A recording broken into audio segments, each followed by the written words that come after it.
कई बार जब लोग जीवन में काम करना शुरू करते हैं तब उन्हें बहुत ज्यादा दर्द होता है, तकलीफ होती है, उन्हें बहुत ज्यादा मेहनत करना पड़ता है और यह बात उनसे बर्दाश्त नहीं हो पाती है। उनका शरीर जवाब दे देता है और वह उस काम को छोड़कर किसी और तरकीब से सफल होने का प्रयास करते रहते हैं। लेकिन याद रखना, इस प्रकार से कोई भी व्यक्ति जीवन में सफल नहीं हो पाता है। याद रखना कि सफलता का मार्ग मेहनत, दर्द और तकलीफ से होकर गुजरेगा और यह आपको सहना ही पड़ेगा। तो इसके लिए आप हमेशा तैयार रहिए। एक बार एक मूर्तिकार अपनी छेनी और हथौड़ी से एक पत्थर को भगवान की मूर्ति का आकार देने का प्रयास कर रहा था। जैसे ही वह छेनी पर अपना हथौड़ा चलाता, वह पत्थर चिल्लाने लगता और कहने लगता कि यह क्या कर रहे हो, मुझे इतना मार क्यों रहे हो, मुझे बहुत दुख हो रहा है, तकलीफ हो रही है, मुझे अपने हाल पर छोड़ दो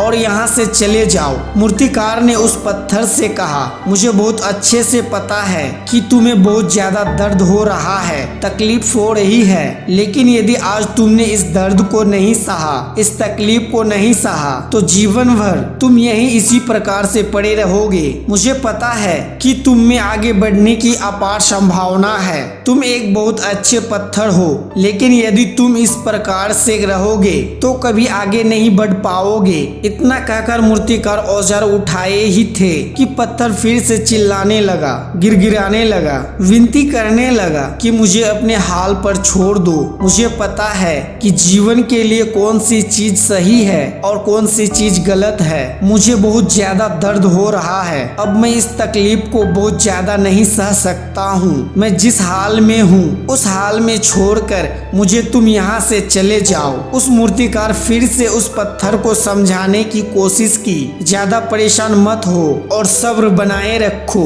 थोड़ी देर और इस दर्द को सहो। यदि इस दर्द को सह लिया तो मैं भगवान की मूर्ति के रूप में तुम्हारी स्थापना करा दूंगा और फिर दूर दूर से लोग तुम्हारी पूजा करने आएंगे और पंडित और लोग तुम्हारी सेवा करेंगे। लेकिन पत्थर उस मूर्तिकार की एक भी बात नहीं मानी, वह चिल्ला रहा था और अपनी बात पर अड़ा रहा। मूर्तिकार ने उस पत्थर को बहुत समझाने की कोशिश की, लेकिन वह पत्थर नहीं माना। अब मूर्तिकार भी थक चुका था और वह उस पत्थर को छोड़कर आगे बढ़ गया और थोड़ी ही दूर जाकर देखा कि एक और बहुत ही अच्छा पत्थर वहां पड़ा हुआ था। उसने छेनी और हथौड़ी उठाई और उस पत्थर को मूर्ति बनाने के लिए वह तैयार हो गया। मूर्तिकार ने छेनी और हथौड़ी का वार दूसरे पत्थर पर जारी रखा। दूसरे पत्थर को भी दर्द हुआ, तकलीफ उसे भी हुई, लेकिन उस पत्थर ने बर्दाश्त कर लिया और देखते ही देखते थोड़ी समय के बाद उस पत्थर ने भगवान की मूर्ति का रूप धारण कर लिया।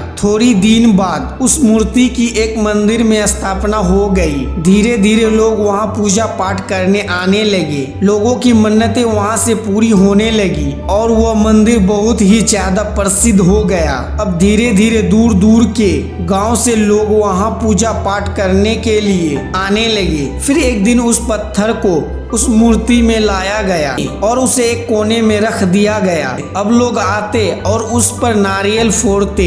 यह कोई और पत्थर नहीं बल्कि वह पत्थर था जिसने दर्द को नहीं सहा था। अब वह पत्थर मन ही मन में बहुत ज्यादा पछता रहा था, दुखी हो रहा था, अपने आप से कह रहा था कि काश मैंने उस दिन उस दर्द को, उस तकलीफ को सह लिया होता तो आज लोग मेरी भी पूजा करते। इसीलिए आप भी अपने जीवन में हमेशा याद रखिए कि जब भी आप अपने कैरियर की शुरुआत में किसी काम को कर रहे हो, पढ़ाई कर रहे हो या कोई काम कर रहे हो और उसमें आपको दर्द हो रहा है, तकलीफ हो रही है, ज्यादा मेहनत करना पड़ रहा है, तो आप रुकिए मत, किसी और रास्ते की शुरुआत मत करिए, क्योंकि कोई और रास्ता आपको सफल नहीं दे सकता।